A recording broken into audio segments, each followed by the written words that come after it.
Some stories are not meant to be retold.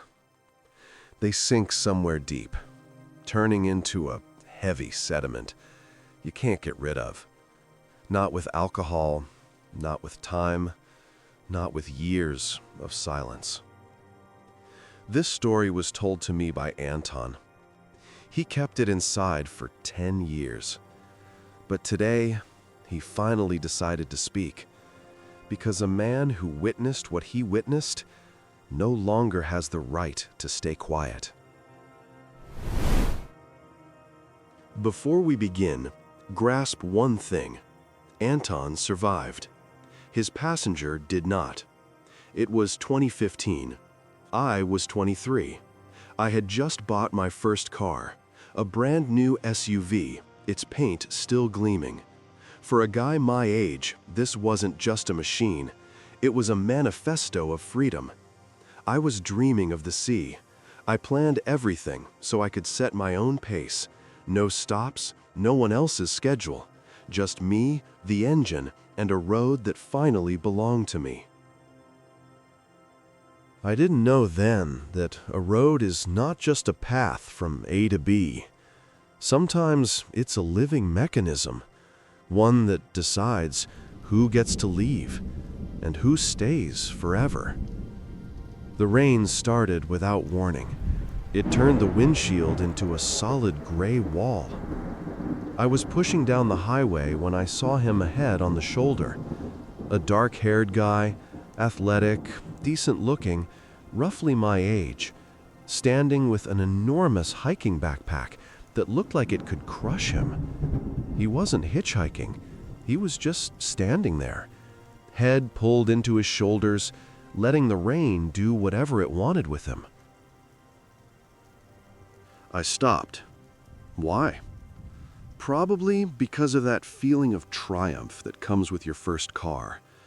When you have everything, it's easy to share the warmth of your cabin with someone who has none. Naive, costly generosity. He darted toward the car the moment I rolled down the window.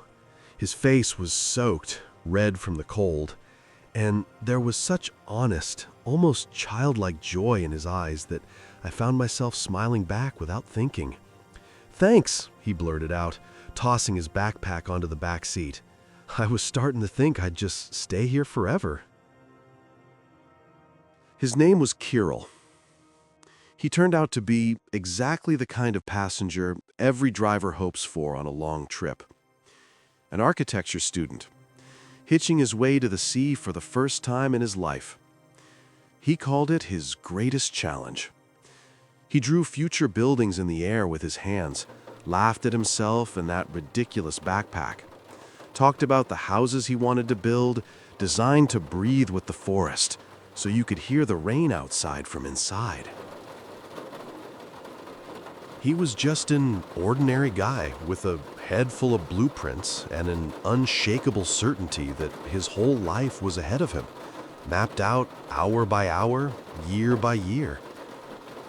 Kirill and I drove forward along the wet highway with no sense of dread, just the comfortable hum of the engine, the warm glow of the headlights, and plans for tomorrow.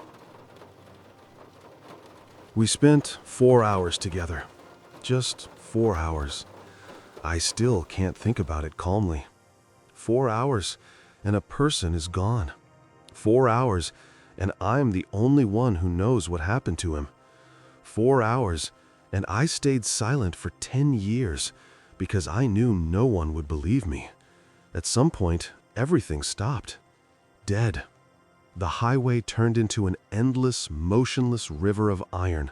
Lines of trucks, cars packed tight. Traffic had frozen completely, and the radio was saying there was a serious accident ahead, and we'd be waiting for hours. At first, I tried to stay patient, turned on music, joked about the situation. But time passed, and we barely moved. 2 hours is an enormous stretch of time when you're trapped in a car. In all that time, we'd moved maybe 50 meters. The air inside had gone stale, Every extra horn was getting on my nerves, and one thought kept pulsing in my head. I need to do something. Kirill had gone quiet too, but I could see his enthusiasm beginning to fade. He kept glancing at the GPS screen, which kept highlighting the same alternative route. "Listen, we'll be stuck here till midnight," he broke the silence, pointing at the map. "There's a dirt road, a couple of kilometers through the fields, and we pop out right onto the bypass, around all of this. Why waste time if we can go around?" I looked at that thin gray line on the screen. It was the only way out of the trap that was starting to crush my nerves. Logic said stay on asphalt, but my nerves needed movement. "Let's try it," I said, without waiting to doubt myself. I yanked the wheel, pulled off onto the shoulder, and we turned toward the forest. Half an hour later, the asphalt ran out. The road became a broken dirt track, and the signal died completely. We were driving through darkness in the middle of nowhere, until we found ourselves in a place that looked like a set from an end-of-the-world movie. The village was dead. Crooked fences, collapsed roofs, the hollow eye sockets of windows that hadn't held glass or life in decades. Trees had grown back and blocked what used to be the main street, thick old trunks, as if they'd been given 20 years to reclaim the space. And silence. Not the kind of silence that calms you after a long day, the kind that presses down on you, where there are no crickets, no dogs, no wind in the leaves, an absolute vacuum. Just the moon over the dead rooftops, cold, indifferent, and the feeling that we had just crossed an invisible border between the world of the living and something else. I wanted to turn around, and then we saw it. At the far end of the village, a house, right at the edge of the forest. It looked entirely out of place among all that ruin and decay. Solid, red brick, a high fence, a tended garden, the vegetable plot neatly weeded, the gate freshly painted, and in the windows, light, warm, flickering light, not electric, candlelight. I slowed down, though I hadn't planned to. Kirill was already opening his door. "At least someone's still here," he said. "We'll ask how to get back to the highway." I didn't stop him. That's the first thing I think of whenever I remember that night. I didn't stop him. I just got out after him. We hadn't even touched the gate, and the door swung open. A woman in her 50s stood on the porch. Plain clothes, a clean apron. Hands folded in front of her. She saw us and smiled warmly. "Oh, guests! Come in, dears. Don't stand out in the cold. The wind is bitter tonight." Inside, the house was just as perfect as it looked from outside. Clean. The smell of fresh bread. Thick, homey. The kind that hits your stomach immediately. The kind of comfort that only exists in houses that have been lived in for a long time, with love. The hostess, Anna Petrovna, immediately began fussing over us with an almost maternal care, setting the table, piling food onto our plates, making sure our tea stayed hot. I looked around, and the longer I looked, the heavier something inside me became. Something I couldn't name at the time.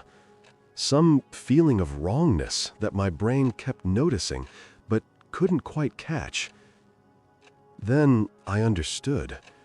The walls were bare. No icons. No photographs. In the home of a grown woman, not a single image of children, grandchildren, a husband, parents, not one face looking down from the wall saying, There was life here. People lived here. Someone was loved here. Nothing. Just whitewashed plaster. And an old clock with a pendulum ticking away the correct time without a care. Anna Petrovna put homemade meat, bread, and berry juice on the table. She poured only tea for herself, didn't touch a plate. I noticed right away, but said nothing. Maybe she'd already eaten. Maybe she wasn't hungry. But then I noticed something else. She held the cup of tea in her hands, didn't drink it, just held it the entire time we were eating, with a warm, completely motionless smile. I caught myself staring at her hands. The hands of a working woman. Calluses, dry skin, dirt worked into the skin under her fingernails. But the veins on the backs of her hands had swollen unnaturally, almost black under the skin, as if something inside was pressing outward, something that had no business being there. I looked away, decided I was just tired from the road.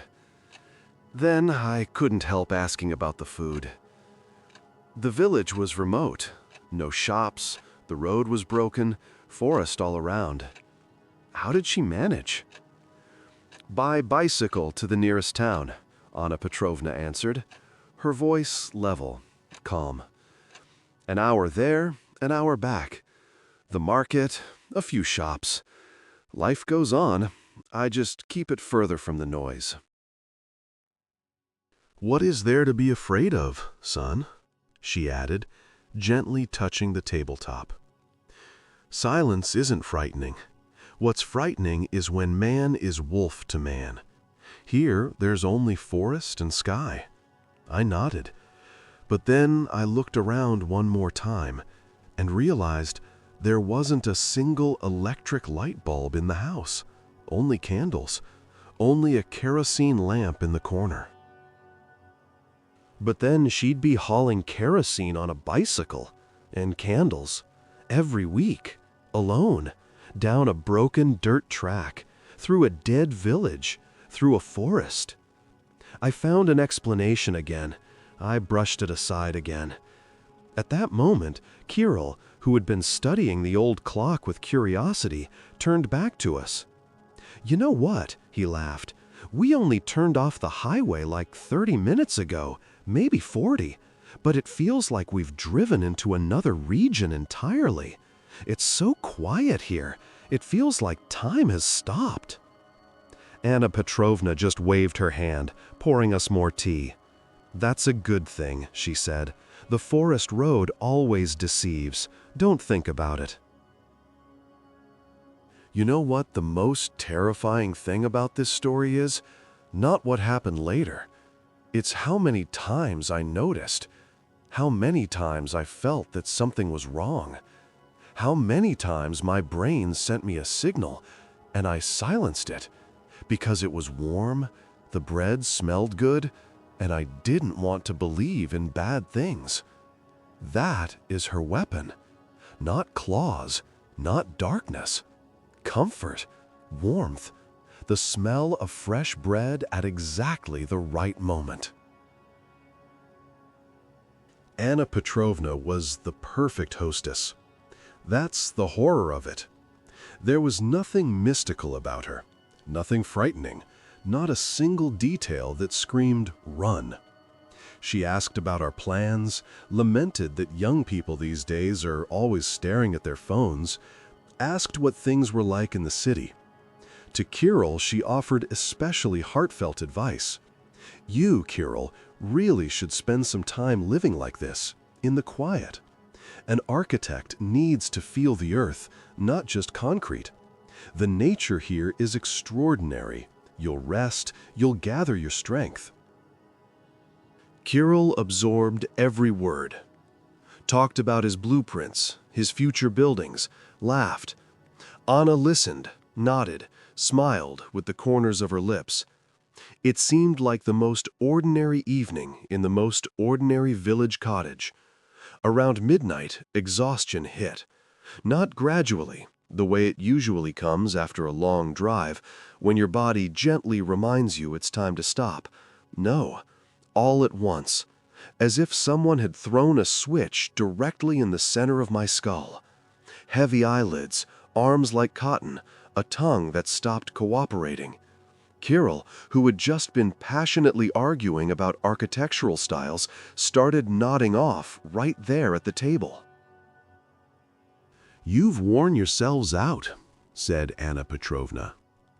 Her voice was soft, caring, but underneath that softness, something hard, something very certain, like a person who already knows what comes next. "I've made up the beds.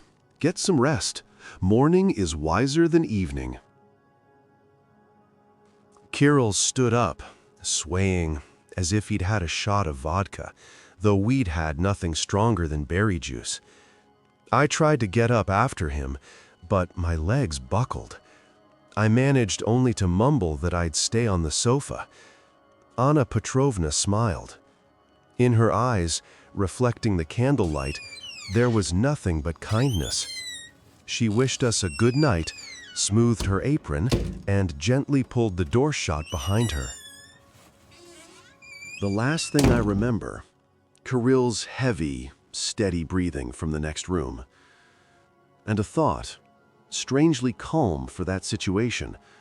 This is probably just sleep. It was not sleep. It was paralysis. I woke up because it had become unbearably cold. The stove had long gone out, and the air in the room had dropped to the point where breathing was unpleasant. My body ached. I'd spent the whole night in some awkward position, and my muscles were screaming like I'd been unloading freight. Sleep vanished instantly, leaving a foul taste in my mouth. I lay still and didn't move, because a sound had sliced through the silence, coming from the room where Kirill was sleeping. A distinct, wet smacking, rhythmic, someone eating slowly, with a kind of savage focus, as if tearing raw meat apart. The sound didn't stop. This wasn't accidental. No human eats like that. Too methodical, too animal. I reached for my phone. The bright screen stabbed my eyes, and I had to squint. The display read 2 in the morning. Every breath I took felt like thunder in that silence. I lay there and listened and couldn't make myself move. I turned on my phone screen, used it as a dim flashlight. What I saw around me stripped away the last of my sanity. Instead of the cozy living room where we'd had dinner, devastation. Complete, total, as if the coziness had been a stage set that someone had torn down while I slept. The wallpaper hung in gray shreds, exposing rotten, crumbling walls. The floor was covered in a thick layer of dust and black slime that glistened in the light of the screen. On the table, where hours ago there had been a tablecloth and steaming homemade food, rotting remains heaving under a pulsing, living mold. The smell hit me with such force I nearly blacked out right there on the sofa. For a moment, I lay there thinking, maybe this is a dream. Maybe I'm still asleep and I'll wake up any second in a normal room with normal wallpaper, and Kirill will come out of the next room with messy hair and say something about architecture. Then I heard the sound from the next room again, and I understood. This was not a dream. I forced myself to stand, forced myself to walk to the door of the guest room. It was ajar, just enough for the beam of my phone to slide through. What I saw, I won't describe in detail. Not because I don't remember, because some things are not meant for words. I'll say only this. What was lying on the bare wooden floor had once been Kirill. It was not death. It was the dismantling of a human body. Hunched over him, working, was Anna. She didn't notice the light at first. She kept at her task, methodically, unhurriedly, with the same certainty with which she had laid the table that evening and made sure our tea stayed warm. But when the beam of my phone touched her back, she stopped, slowly straightened up, and turned around. Her face was no longer welcoming. Skin was sliding off the skull, revealing something bone-white, gray, inhuman. As if behind the mask of a kindly hostess, something had been hiding all along that had no place among the living. The mouth had become a vast, dark funnel, lined with sharp, translucent protrusions. The hands now ended in something long, hooked, gleaming in the dark. She looked at me. "Come to watch?" The voice came out like a blade dragged across stone, a sound you can't unhear and stay the same. "You're my sweet little dessert, and dessert always comes last." She began to rise. The body stretched right before my eyes, in impossible, grotesque proportions. Limbs elongating with the crack of joints, the spine bending at an angle that nothing alive should bend. The ceiling was high. She hit it anyway. This was no longer the woman who had poured our tea. This was something that had sat in this wilderness for centuries, waiting for travelers passing through, making up the beds, holding a cup of tea it never drank. "You're next." The thing hissed and lunged. I don't remember how I stepped back. I don't remember how I ended up at the window. I only remember the impact of my shoulder against the frame, glass exploding outward, grass under my feet, the darkness of the yard, the car 10 meters away. I looked back. The house that an hour ago had seemed solid and welcoming was nothing but a blackened log shell, heaped with debris. No garden, no brick, just rotting timber. I threw myself into the car with no feeling in my fingers. The keys shook in the ignition. The engine wouldn't catch on the first try, or the second, barely caught on the third. At that moment, something crashed out of the broken window, on all fours, fast, unnaturally fast, smashing through bushes, not watching where it went. I floored the accelerator. The car roared and tore forward. From behind, a dull impact, powerful enough to throw me into the steering wheel. It had hit the body of the car at full speed. Claws tore at the metal.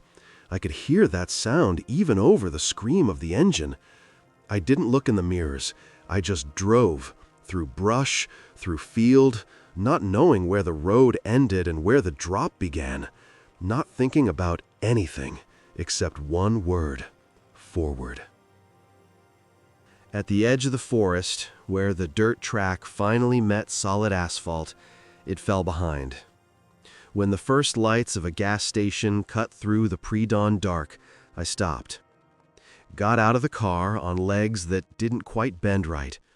Walked around it. Along the entire side of the body, deep, ragged furrows. As if someone had dragged iron hooks across the metal, with force, methodically, the same way she had eaten. I said nothing to anyone.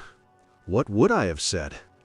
That I'd driven into a village that isn't on any map? That I'd left a passenger there because the woman of the house had decided to have him for dinner? Who would have believed me? What did I even know about this guy? I'd known him for 4 hours. That Kirill, alive, dark-haired, good-looking, full of plans, never saw the sea he'd been dreaming of. I said nothing. For 10 years, Over the years, I've gone back to that night again and again in my mind. Not by choice. It surfaced on its own. In the silence of my apartment, in the smell of rotting leaves in autumn, in a sound from behind the wall that sometimes, at 2 in the morning, seems far too familiar. At some point, I tried to find the place, reconstructed the route from memory, cross-referenced old maps. I found a small river with a broken bridge. It was there. I recognized it. But in the few kilometers surrounding it, no villages, no abandoned settlements, no old place names. Even on the oldest maps I could dig up, nothing. As if the place had never existed. As if it only exists when it needs to. I don't know who Anna Petrovna was. I don't know how many travelers had been left in that house before Kirill. How many people that warm, hospitable darkness had taken in. I don't know if the house is still there, on the edge of the dead village, with warm candlelight in the windows, with the smell of fresh bread, with a woman on the porch who has been saying the same thing for maybe hundreds of years. Come in, dears. The wind is bitter tonight. I know only one thing. If you're driving at night down an unfamiliar road, if the GPS is silent and there's no signal, if ahead of you a dead village and one living house with warm light in the windows, if a woman stands on the porch with a kind smile and invites you in, don't stop. It doesn't matter how welcoming that light looks. It doesn't matter how good the bread smells. She isn't hungry. She is never truly hungry. But she always eats, and her tea is always hot.